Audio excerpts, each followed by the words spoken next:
I think we are. Oh, stream is live in 27 seconds. Woo! Yeah. What were you sewing? A mess. A mess. A mess.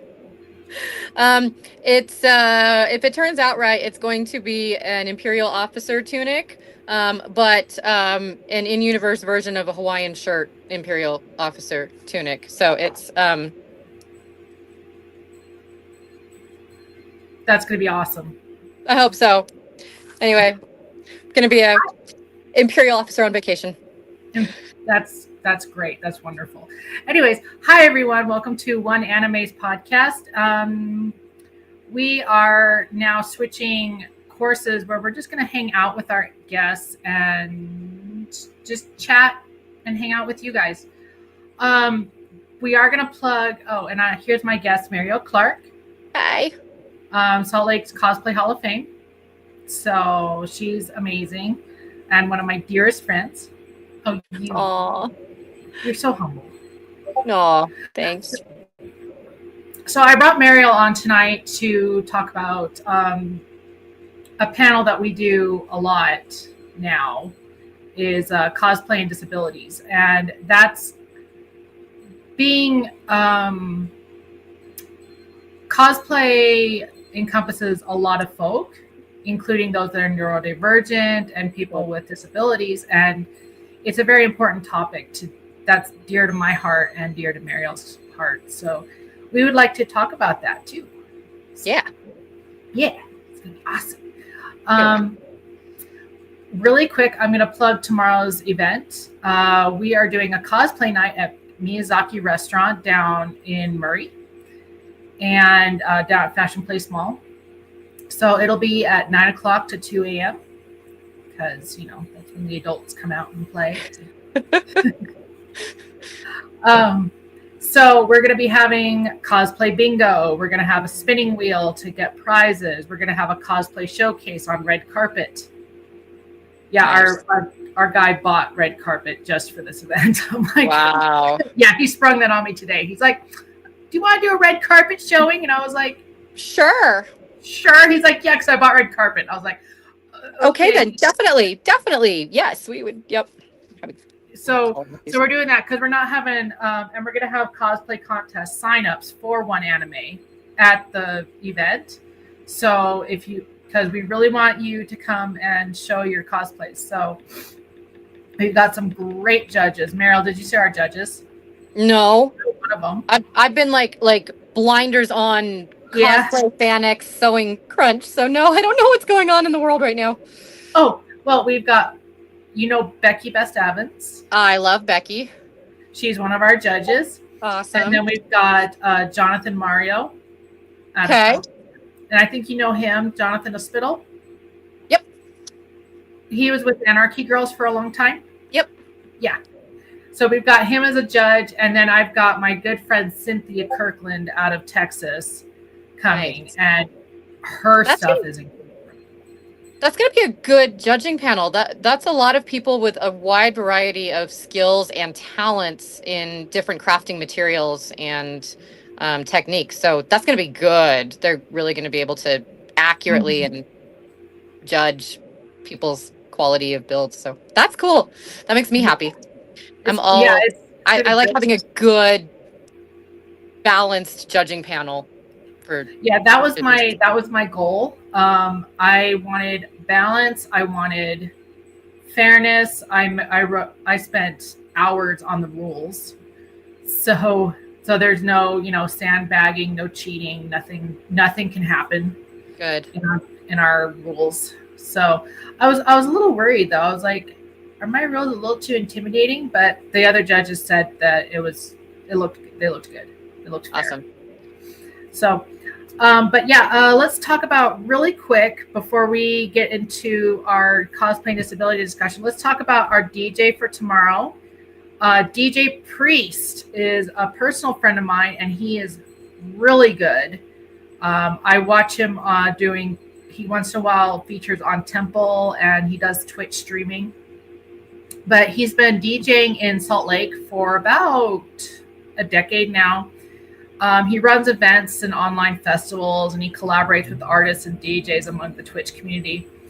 And he organizes desert events in the burner community. So he is a burner. He does a lot of fire dancing, and he's really good. Oh my goodness, he's awesome. Cool.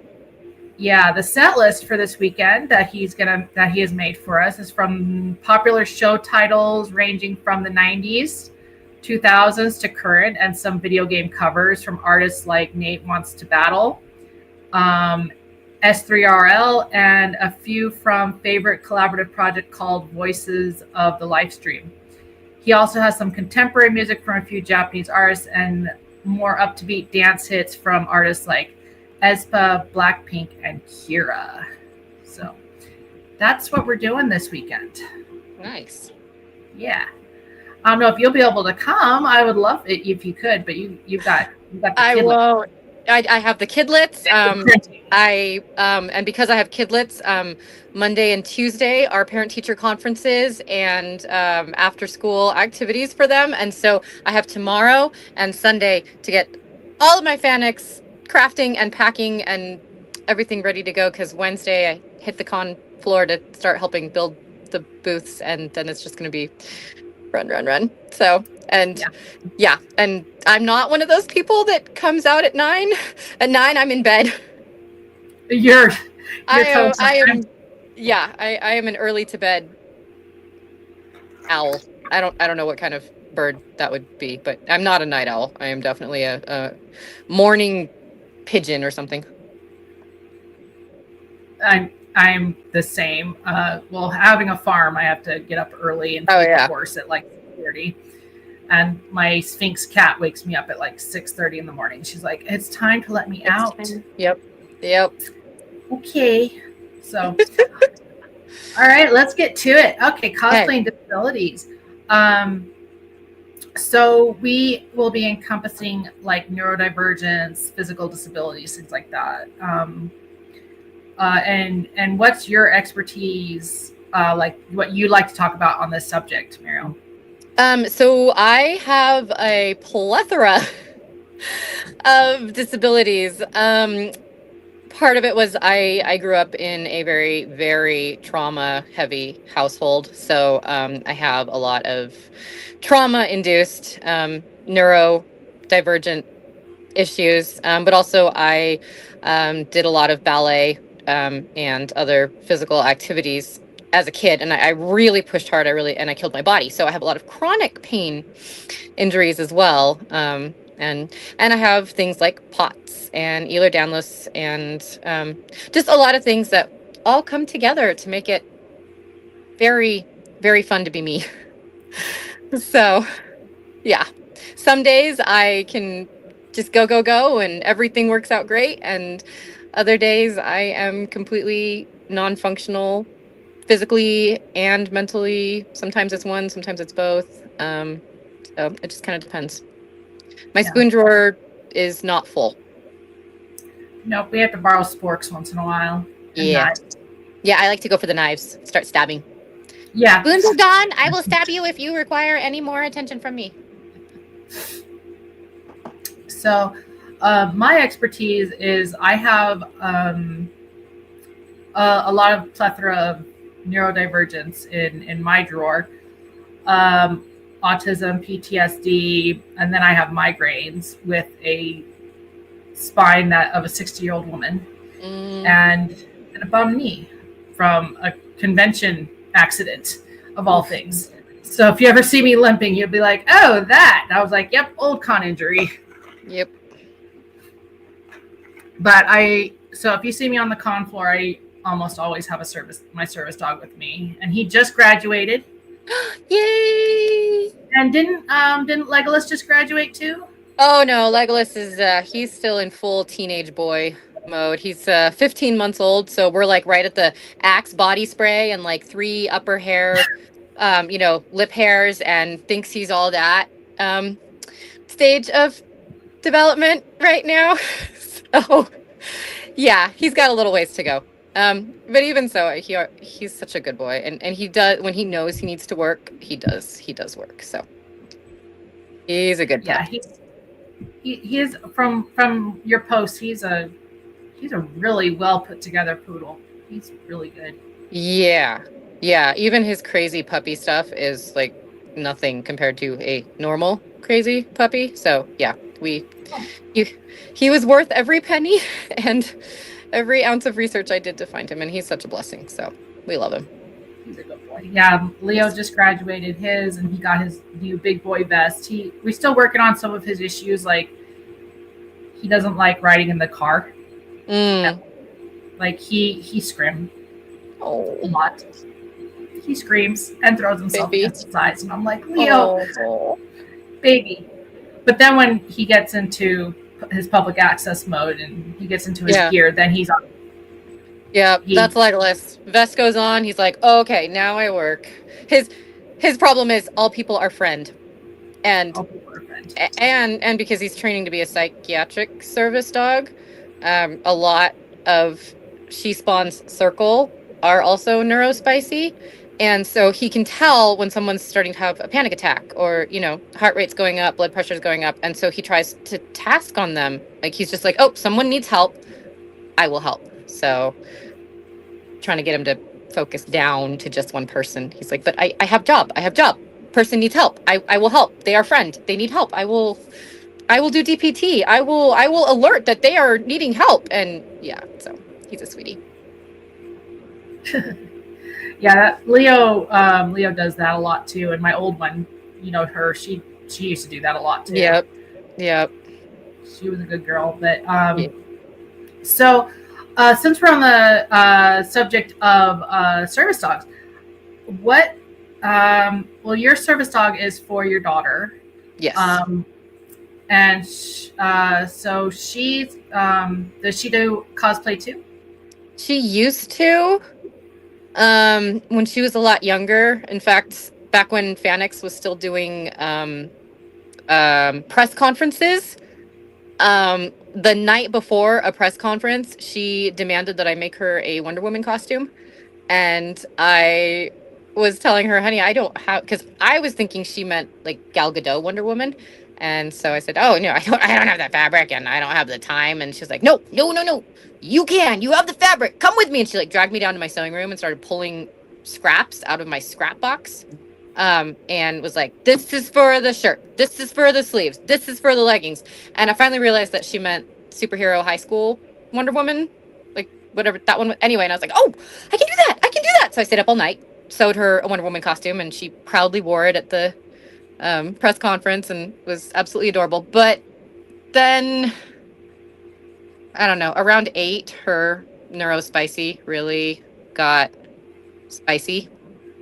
And she's got autism. She's got pathological demand avoidance. She's got disruptive mood dysregulation disorder. She's got anxiety. She's got ADHD. She's got a couple other things that we're still trying to figure out.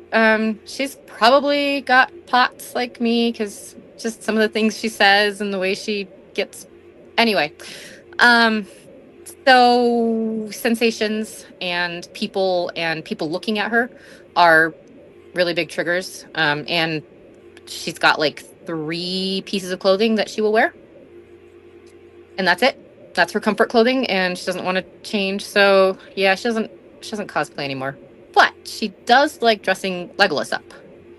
So she'll paint his nails. She'll tell me how she wants him groomed, like what poodle haircut she wants him in. She'll ask if we can buy him like a hat, for 4th of July or things like that. So she still has a little bit of a flair, but yeah, she doesn't cosplay anymore. I do remember the Wonder Woman costume. I remember that.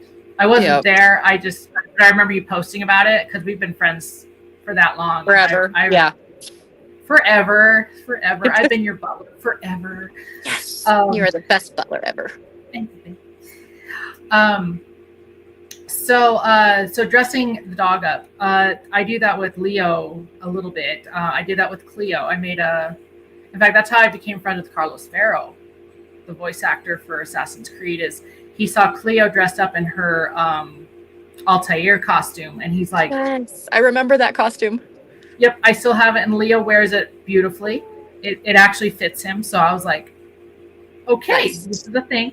So Carlos was like, bring the dog over to my booth. He and I became friends that way. And then I bought an Astarian costume for Leo too. I saw it on Amazon. I was like, and me being obsessed with Baldur's Gate, I'm like, Yes. Dogstarian needs to happen. And so last year at FanX, he was Dogstarian. Nice. I wasn't in costume because my own disabilities were acting up. But yeah, I'm like, at least my dog is going to go in costume. Yep.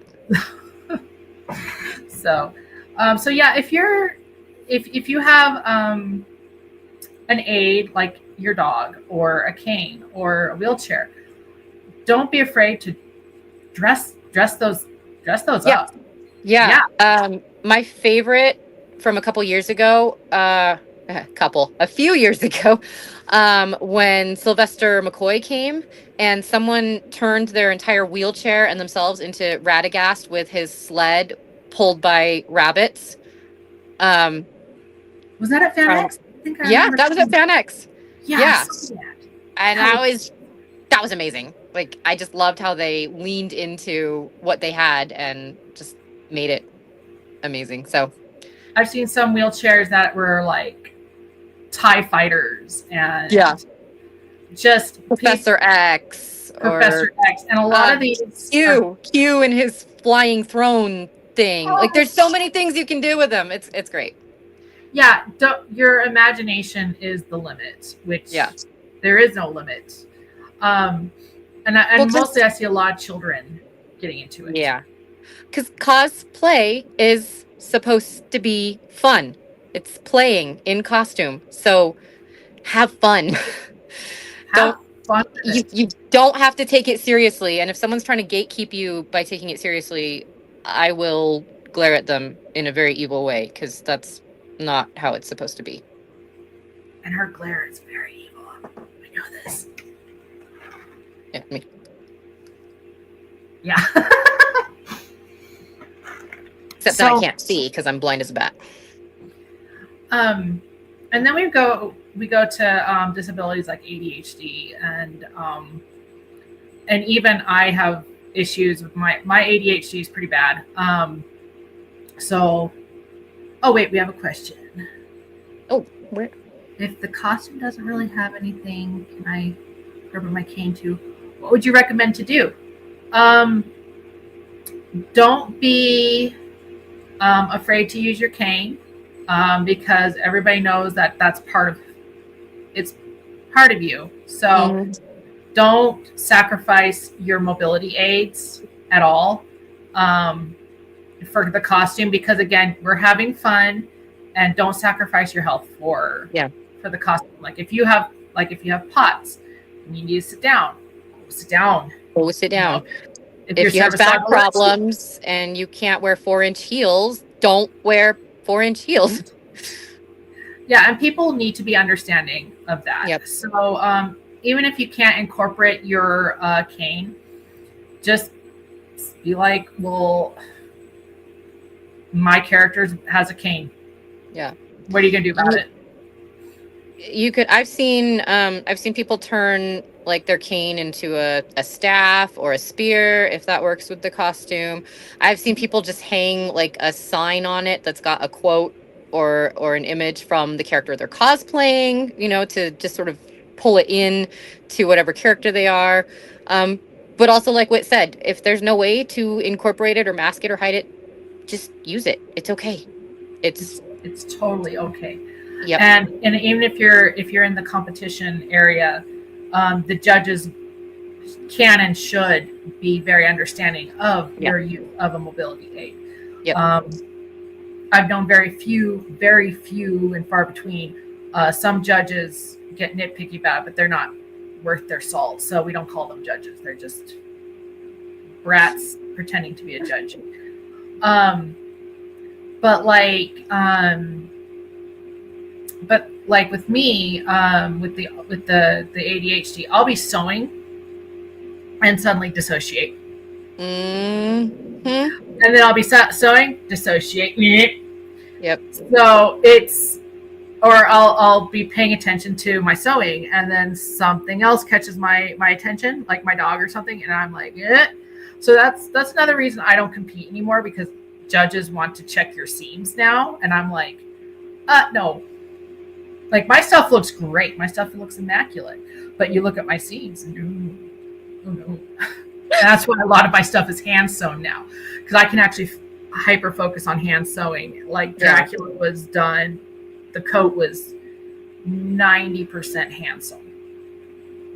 So don't be afraid to, like, if you, and I have a friend, a wonderful friend, Sterling. He has really bad ADHD that he can't sew at all. Like, his attention just will not focus on sewing.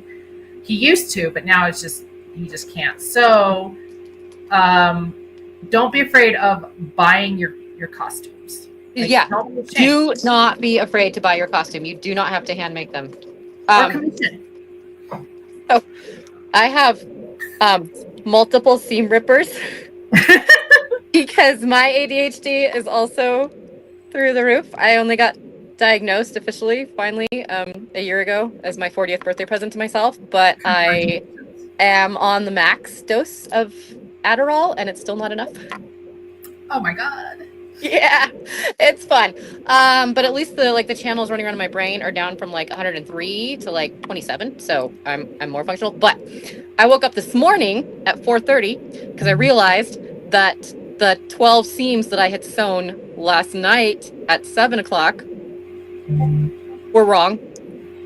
So I had to rip them all out at 4:30 this morning because my brain was now like, okay, you can't go back to sleep. You have to go fix the problem. So yeah, I have seam rippers all over my house because if I'm sitting on the couch and hand sewing while I'm watching a comfort show, or if I will inevitably need a seam ripper because ADHD and I forget what I'm doing and I sew it backwards or inside out or upside down or forget to put the dart in and Oh yeah, I was finishing a commission, which, by the way, don't be afraid to commission us either. Like, and don't be afraid to ask us if we do commissions. Sometimes you'll get, no, I don't. I used to not, now I do, and I'm regretting it, but I still love it. But I sounds great until you're like in the middle of the crunch and your brain is fried, and you're like, why did I agree to this? Oh yeah, and I was finishing my commission yesterday.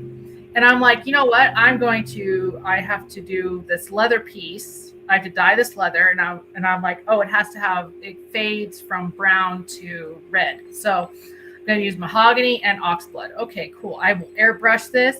I threw my leather pieces out on my porch and went to get my airbrush machine. And I was like, you know, I can just do this inside. That'll be fine. I'll just do this inside. And I laid some paper out on my hardwood floor. And then I went to pour the mahogany into the little jar for my airbrush, and it spilled a little bit. And I was like, oh.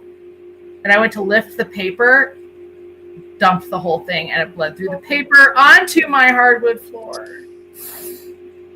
And then you have to clean that up, and then you forget what you were doing before, and next thing you know, it's 10 o'clock at night, and your house is super clean, but you haven't done any sewing. Yeah. I had a wonderful meltdown because I was cleaning it up without gloves on, so I got mahogany all over my hands. And then I was like, what am I doing? I'm so stupid. Oh my god. So yeah, I had a cue to meltdown. Like, in fact, I was even like, I needed like my support network. So I got on Facebook and I'm like, cue a meltdown in 3, 2, 1. Okay, meltdown.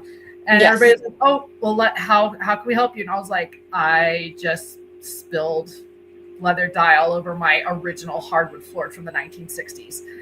And Robert came flying in and he's like, hydrogen peroxide and baking soda, because I had already taken the acetone to it. I took bleach to it and I let it sit overnight. It's not as bad. It still looks like I stabbed somebody in my dining room. So it's Halloween. You're decorating for the season. It's spooky season. We're good. It's good. My name is Spooky, and also that's what my bestie said. She's like, "Oh, well, you're just decorating early for Halloween." I was like, okay, yeah. Okay. No, it's late. We celebrate October, so August 1st. the Yeah, spooky stuff in our house, but yeah. Yeah, but I got my commission. Like I also spilled on the leather piece, so I just was like, well, I guess the whole thing's gonna be mahogany, and mahogany has kind of a red tone to it, so it works. Yep. So I just dab dyed it instead of airbrushed it, and I was like, oh, this could have been so pretty. And I was up at like 6:30 in the morning, already carving the braids into the leather because I tried braiding leather and it just is too thick. Yeah.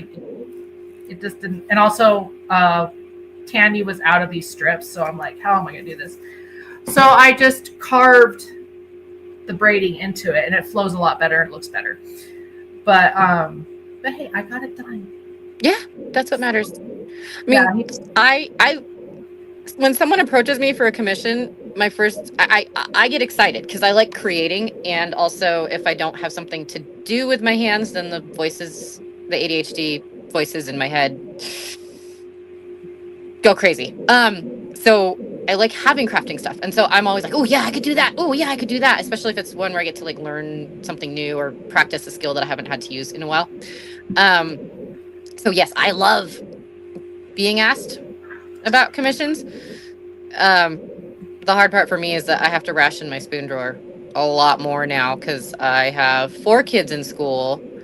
And so I'm picking up and dropping off and picking up and dropping off because we're at 3 different schools, and She Swan has a very hard time making it through the full school day. So invariably I have to just drop what I'm doing and go get her because she's made it as far as she can and now she's done. So it's hard for me to stay in the groove of the crafting, and then yeah, because I have ADHD and PTSD and depression and seasonal affective disorder and like all that, if I don't feel like I've done it well enough, even though everyone else looks at it and goes, that's amazing, I could never do that, and I'm like, yeah, but that stitch isn't the same size as the one next to it because I forgot to pull the pin out while I was sewing and it skipped over the anyway. That's all I see. All I see are my imperfections. But I love crafting.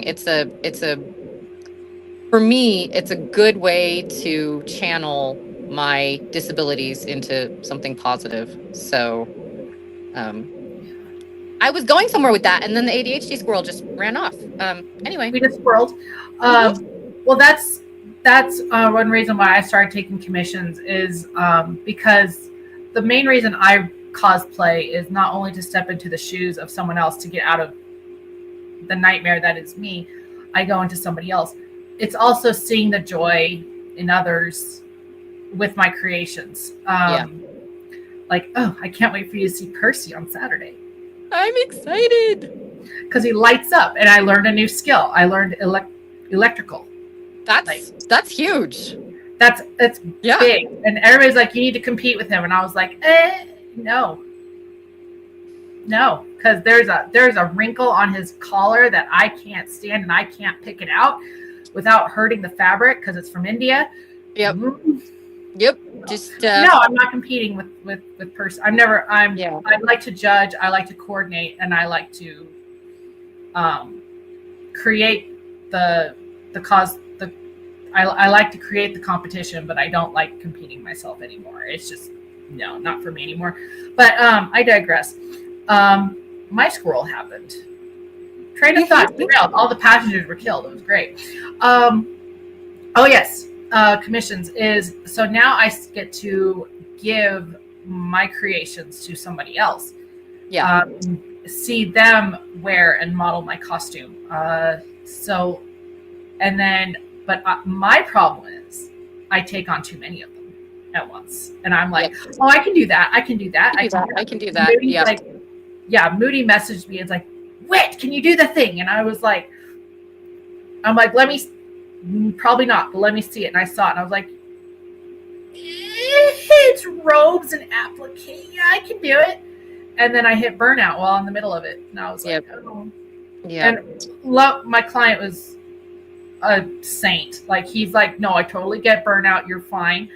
He's like, as long as I get it by FanX. I was like, well, I won't have the sword for you until next year. And he's like, that's fine as long as I get the full costume. I was like, okay, cool. You just won't have a sword. It's fine.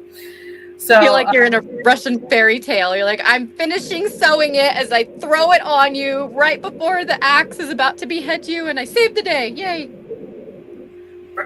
Pretty much, yeah. And then my friend Elvis, in fact, one of my cosplay guests for one anime, Chibi Teru, he commissioned me, because I did my friend Elvis's wig for Clyde for Final Fantasy 16, and I did a great job with it. And so he sent his friend Chibi Teru to me, and I was like, I don't really do wigs, but okay, sure, I can learn more skills. Mm-hmm. I'll just add them to my repertoire. And then he's like, I want Sora from Kingdom Hearts. And I was like,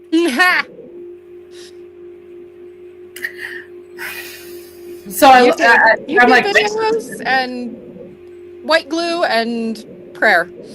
Yep. So and he's like, he only gets, and he provides the wigs to me. Like he buys them and then sends them to me. And these are cheap Amazon wigs. And I tried telling him, I was like, Epic Cosplay or Arda. Yep. But no, he's like, no, I always do this. And I've seen some of his wigs, and they looked great, but they were someone down in Venezuela that did them. So and he doesn't commission them anymore because now he's here in Utah. But so now I'm his wig person, and I'm like, okay, all right. So I did. So he threw wig after wig after wig at me, and I was like, okay, sure. And I'm just like catching them out of thin air. I'm like, okay, I'll do this one. I'll do this one.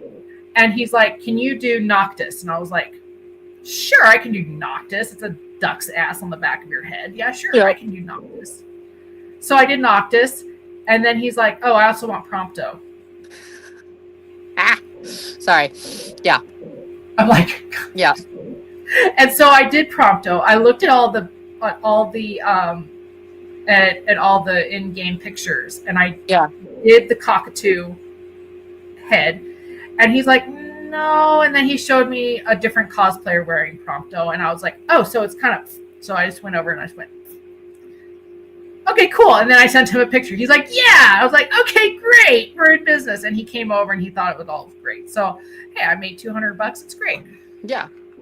So commissions and seeing his joy in when he put the wigs on to try them on at my house, that brings me a little bit of joy. Yeah. And it makes me forget that I am a disabled person making these things. I feel a little semblance to normalcy.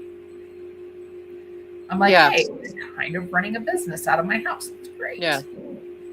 So. And I mean, if your brain. But really, oh no, go ahead. Finish your sentence, and then I'll finish mine. Oh no, I was just saying, what is normal, anyways? Right. It's a setting on the washing machine. Yep. Normal. Yep. Yeah. Yeah. I mean, what I was gonna say is, if your brain is anything like mine, because I'm a theater kid, grew up and all of my neurospicy stuff, you could say like 3 words and I will suddenly be singing 3 musical songs because it triggered, those associations or a movie quote or something like that. So mashup cosplays are like always springing into my head. And a lot of times they're not ones I can do. So when other people are like, hey, could you do you have any ideas? I'm like, oh yes, I have all of these ideas. Which one do you want? And so being able to get those ideas out, and actually have them come to life is, like you said, it's rewarding. It's affirming, helps me feel less disabled, just that I am still able to function somehow. Even when I'm not functioning, I can still think of things. I can still plan future ideas. I can. Yeah, we're not feeling like we're like a burden. Like I'm a burden to my parents, to my friends. I feel like, hey, I'm actually doing something, and I'm making something of myself. I'm making a name for myself. Like, I've been doing this for over 20 years, and I finally, I'm up to 2K followers. Nice. I know it's not much, but it's something. Yeah. It's but then again, my disabilities come into play with that number because I don't have the spoons to make constant content that a lot of these cosplayers are doing that have like 72K followers, and I'm like, Yep. And I watch their stuff, and I'm like, I don't have the energy for that. Yep. I don't have the spoons for that, and I also don't have because I'm on disability, so I don't have the money to pay photographers like Mark or you know all the or time. have a constant supply of new materials Mhm. to work with, and Yeah, like I could maybe churn out maybe 3 costumes a year at most. The Jawa was easy. The Jawa was like done. It's potato sack with glowing eyes. Yes. Yeah. Well, I had a lot of problems with that because it's so simple. My over interested brain is like, what am I doing? Like, what is this? And you're like, no, you do this because you're okay. Breathe, Whit. We're good. Yep. Yeah, and I did it, and now I'm 501st approved, and I have my Jawa, and I made a lot of friends at Dragon Con, and they're like, "What's Alpine Garrison doing here?" It's like, "Hi, taking over the world." We drove here, and they're like, "Yeah." Yeah. So, it's fun meeting other garrisons now that I'm in 501st, but yeah, being on the disability and stuff, I don't have all that. So my message for that coming out is like, don't beat yourself up over your numbers, especially if you can't.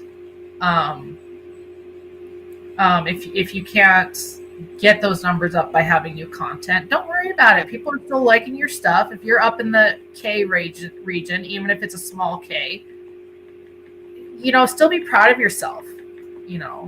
Like I looked at TV Teru and I was like, how does this guy only have 7,000 followers? Only. This guy is good. Like his makeup's amazing. Like how? So I'm like, he's going to be a guest at my con. So, and maybe cons will see your numbers and be like, hey, let's bring those numbers up for you and let's have you be a guest. So, or, if that's not your thing, don't worry about it. It doesn't have to be a popularity contest. Like, you just have fun. I have many times done a cosplay that was fun for me, that meant a lot to me, and nobody knew what it was. When I did Ilya a few years ago, from the Star Trek movie, because I'd shaved my head for the Ancient One, and I was like, okay, how many cosplays can I get out of this? And I was like, ooh, I'm gonna throw together an Ilya, and like 3 people knew who I was. That was it. But those 3 people were like, this is amazing, and everybody else was just kind of like, okay, fun, you're bald-headed woman in a white gown, cool. But I had fun doing it, and that's what mattered. I got a kick out of it. Didn't compete, didn't get any followers for it, but I got to walk around the con floor going, I'm having fun doing this. So yeah. We have another question. What do you do if something happens to your disability aid at a con? I know that. Well, it depends on context. Like, my disability aid is a living creature. Yeah. So, once in a while, I will. Dogs do have accidents once in a while. Like, in fact, we were touring the DCC, and our head honcho, Dex, was there, and Leo had been alerting me, and I thought he was alerting to a migraine. So I would sit down, but I'm like, where's the migraine? It's going to come. I feel something happening. So he was alerting to the migraine, but he was also alerting, hey, I got to go. Yeah. But we got this. I'm like, you're fine. You went earlier. You're fine. And then right there, I was like, yep. So if something happens to your disability aid, like if that happens, like if your dog has an accident, just clean it up. Make sure you're responsible. Clean it up as best you can, and just keep going on with your day. If it's something like your cane or your wheelchair or your body just is done, you've maxed out what you can do, and you can feel that your pain is starting to overwhelm you or whatever, call it a day. It's okay.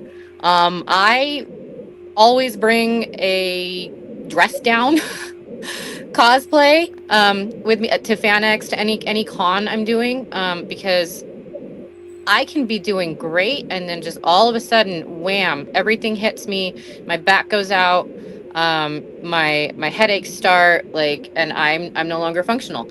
And at that point, I used to try to push through it, and I've learned that all that does is prolong how long I'm in a flare up.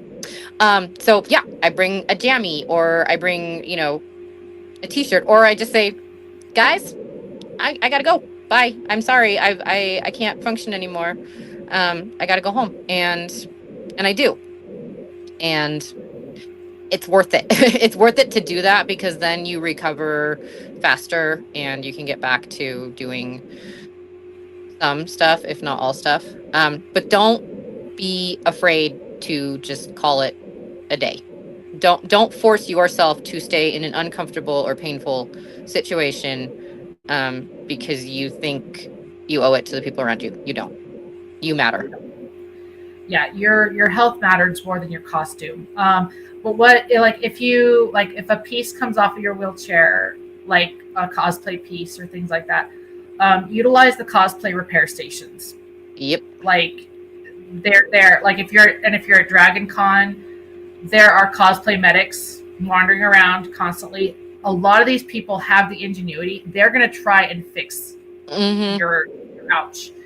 And if you can't get across the con floor to cosplay repair, try to hit up one of the charity cosplay booths, because inevitably we have glue guns and duct tape and electrical tape and needles and thread, because our costumes go kaput all the time. We put a lot of wear and tear on them, and so we always have repair kits. And so if you just say, hey, help, I can't face going through the crowds, I have this thing, can you help me?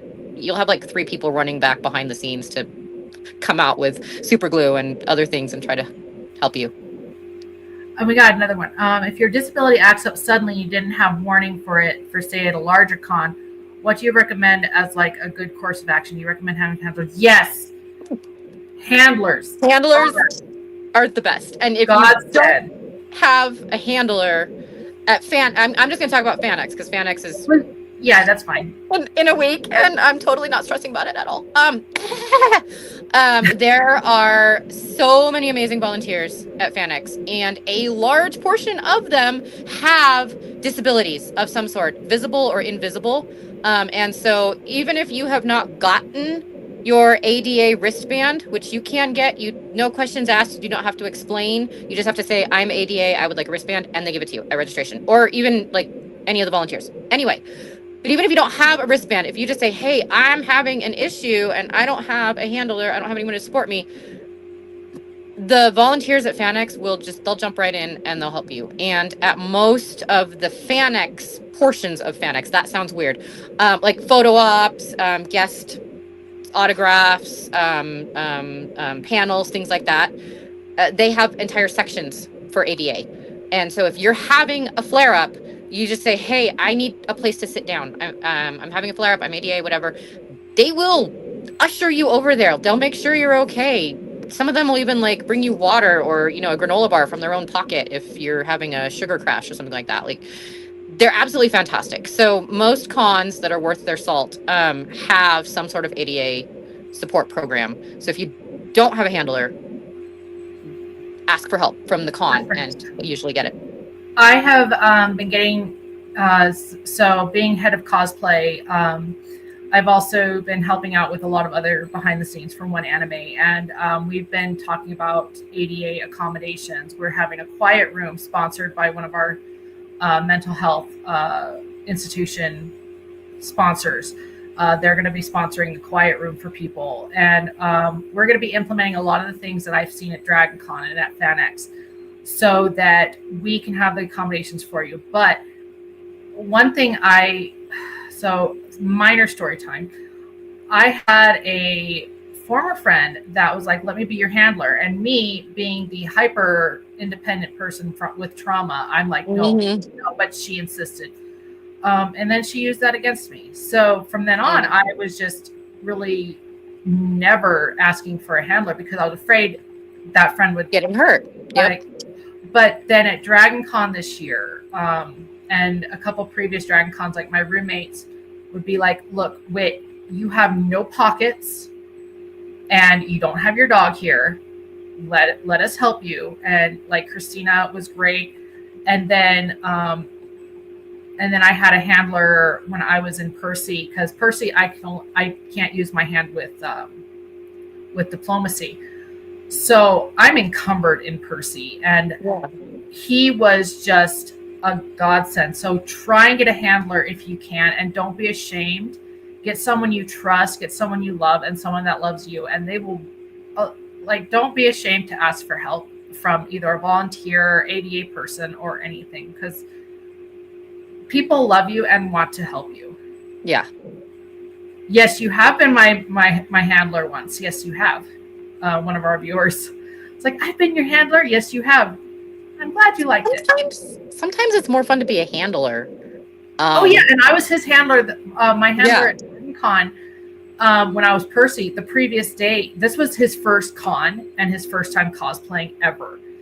And so I'm like, okay, you're wearing a big costume. He was Halson from Baldur's Gate. I'm like, you don't have pockets. Yep. Well, you do, but they're hard to get to. Yep. So I will be your handler because I want you to have fun. And that's what your handler really wants you to do is your handler wants you to have fun and show off your costume. So yeah, it's when you have a good handler that loves you and is great, it's a wonderful thing. So yeah, don't be afraid to get a handler ever. Yeah. So so we've got about 12 minutes left. What should we talk about? I'm going to talk about making costumes accessible. So speaking of pockets, I love putting pockets in my costumes. My Evil Queen costume has pockets, and they're giant pockets because I need to be able to put my phone and my keys and my wallet and stickers to give out to kids and sometimes my handheld magic mirror and, like, you name it. Like, I have to be able to put a crap ton of stuff in there because I can't walk around with a backpack as Evil Queen. So side seams are fantastic places to hide pockets. Also, if your costume has a cloak, you can put like a pouch back here, under the cloak to put things in. If your character has fancy shoes and you can't wear those fancy shoes, extend the hem of the costume so that it is brushing the floor, and then you can wear your orthopedic shoes or your Birkenstocks or your whatever, and nobody can see them and it doesn't matter. If you are allergic to makeup, don't wear makeup. Alter the makeup. If you have sensory issues and you can't wear a headpiece for very long, put it on a headband so you can take it off when you need to decompress, and then you can put it back on again for pictures. Or do a like a minimalist version of your character. Like, there are so many options for making your costume comfortable and accessible for you. It should be enjoyable. It should be positive. It should not destroy you to wear your costume. So don't be afraid to make those changes, to change the fabric, to change the look, to change anything you need to do. I am super blind and I can't wear contacts for very long. So I have one of my cosplays is Edna Mode, and I actually have like big round frames that have my prescription in them so that I can still see and not be like I literally, like, I end up, my eyes start swelling shut when I wear contacts for more than 4 hours. It's really fun. I also have a hungover version of my Evil Queen because, again, when I've been wearing my contacts for too long and my eyes are swelling, I can put on my prescription sunglasses and pretend that I'm hungover and that I need sunglasses on, but then I can see. I've found a whole bunch of ways to tweak my costumes so that they are more comfortable, they are more accessible, and I can alter them to meet whatever flare up or spoony issues I'm currently having as the day goes on, or just as I wake up and I'm like, nope, today is not a full costume day. Today is a pajamas and helping handle people, or sitting in the grand ballroom all day long and just enjoying the panels that happen to be happening there because I can't move today. So Yeah. Like one of our viewers just said, Shad just said, comfort over perfection. yes. Yes. Yep. Like this Dragon Con, I took all my colored contacts, which are not prescription, and I just found out that LASIK doesn't last. They don't tell you that. LASIK doesn't last. So, anyways, I'm super blind, and like I'm wearing my prescriptions right now. But like when I did Ignis, I actually got prescription glasses for Ignis, and then this year I brought my colored contacts, and I was like, I can go around, but I will not be getting the full Dragon Con experience because I won't be able to see a damn thing. Yeah. For perfection, and I'm a perfectionist. But then I was like, you know what? Percy does have ice blue eyes, and I would love to do that. But I'm going to the aquarium later. I would like to see the fish. So, yep. Yeah, comfort and your abilities are over your costume. Sorry, it just kind of got to happen, and people need to understand that. So if you see someone that's not exactly perfect in their costume, just go up to them and be like, wow, your costume's awesome. You're my favorite character. Okay, bye. Yeah. Okay, so, and I'm going to say this as someone who has competed, who regularly judges competitions, who, I hold myself to a very high standard of crafting when I make costumes. I love seeing the completely random, like last minute, I had an idea last night and I had a glue gun and a Sharpie. And so I took a t-shirt and I made this really low budget cosplay. But it's a fandom and it's something that means something to that person. I love seeing those because it means that this person is expressing their fandom and they're having joy in it. And so I honestly would rather see that on someone who enjoyed putting it together and has a connection to that fandom than someone who spent 3 years building a master's level cosplay but has no connection to that fandom or that character, and they just want the glory. And Becky, this is not directed at you because you are amazing. She likes to pick cosplays that she has absolutely no connection with, other than she sees a picture of them and she's like, oh, that looks cool, I'm gonna build it. So and not directed at her. Amazing. Yeah, and then they're like master's level, pieces. But we got one last question because we are down to 5 minutes. For a small con like us, for one anime, what is going to be done for those that might not have a handler? So if you are having, like we said, we're going to have some people, some ADA volunteers. We're going to have a cosplay repair booth. I will be there at sign-ins for cosplay. Come to me. I will have all my stuff with me, and we will have the cosplay repair booth. You can check your stuff probably with security. But if you don't have a handler and you're at a small con, just go to the volunteers if you have a problem, and we will make sure you are taken care of. Yep. And invariably, I've found at the smaller cons, people are aware. And so if someone sees you starting to shut down, or, someone's going to come up and be like, hey, are you okay? Can I get you anything? Do you need anything? That's happened to me several times. And I've been able to return the favor to other people. I can tell. I'm like, oh, okay. They're not doing okay. They need some help. And sometimes it's just a little thing like, I just need to sit for a few minutes. And so then you tell a volunteer, hey, they just need to sit. Can you keep an eye on them? Or grab a granola bar from your backpack, or, whatever. So yeah, people, we are an amazing community, especially here in Utah. And cosplay community is a family here, and we watch out for each other, and it's pretty fantastic. So we'll take care of you. Yeah. So with 5 minutes, we're probably just gonna say goodnight. So because you and I are gonna run off on tangents like we always do. Uh-huh. But we will I will see you at FanX, and we will Yep. see the rest of you at One Anime, and hopefully tomorrow night at Cosplay Night for One Anime. But yeah, hopefully see all of you guys later. Bye, Mariel. Thank you. SpookyWhitt, thanks for letting me come on. You're welcome. Love you. Love you too. Bye. Bye.